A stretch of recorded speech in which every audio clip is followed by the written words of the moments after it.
Rebonjour à vous autres. Écoutez, aujourd'hui, j'ai décidé de vous parler d'un produit que tout le monde connaît et qui est tout simplement le tape de marquage. Pourquoi je vous en parle? Parce que, pour tout simplement, je sais que la plupart d'entre vous connaissez ce produit-là. Et ce que je fais présentement, je suis en train de vous sortir des couleurs différentes. Peut-être qu'il y en a déjà là qui sont en train de voir vers quoi je m'enligne. Eh bien, c'est simple, les trois quarts des gens vont servir de ce type de produit-là tout simplement pour marquer leur trail.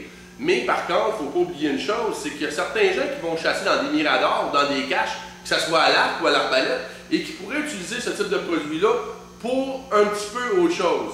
Ce que je veux dire tout simplement, c'est qu'on le sait, l'arbalète et l'arc, les distances de tir qui sont intéressantes et qui sont normalement acceptables pour le gibier, parce qu'on le sait, des fois, le vent va jouer contre nous autres, et puis la pluie, ces choses-là. Fait que c'est des facteurs à prendre en considération pour ce qui est de la distance. Mais comment évaluer votre distance en tant que telle si vous n'avez pas de marque en tant que telle? Ce que je veux dire, c'est qu'idéalement, sur une arbalète, souvent on va ajouter la première ligne, quand on parle de télescope sur multiligne, à 50-60 pieds environ. Alors, pourquoi pas arriver tout simplement vous dire, bon, ben, je prends le bleu pour ma ligne de 60 pieds, le jaune, exemple, pour 80 pieds, et le standard, c'est-à-dire l'orange le plus connu des gens, pour exemple, aller faire mon 100 pieds. Et je peux aussi me servir d'un nouveau produit que moi j'ai découvert cette année, et puis je vous dirais que personnellement, j'ai trouvé ça génial, celui-là aussi, parce qu'on le sait dans le bois, surtout les gens qui sont en territoire public, des types de repères orange, on en trouve partout. On cherche un petit peu maintenant nos drills où ils sont. Et celui-là qui est ici, ben, il est avec des poids. Le système avec les poids, ben, on est sûr, ni plus ni moins, que c'est notre tape à nous autres.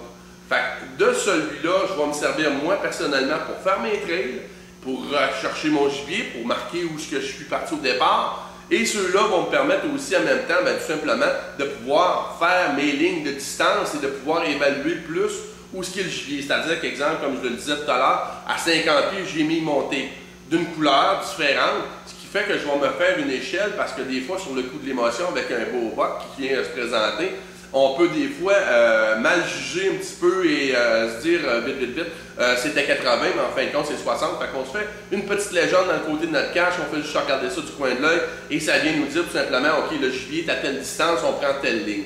Fait que c'est un petit truc qui était simple sur un produit qui est connu par vous autres, et j'en suis sûr, mais qui donne une efficacité qui est un peu plus intéressante, je dirais, puis qui vient rassurer en même temps le chasseur sur l'évaluation de la distance pour ne pas rater notre gibier, justement. Donc, un produit simple et une deuxième utilité, tout simplement, pour vous. À la prochaine.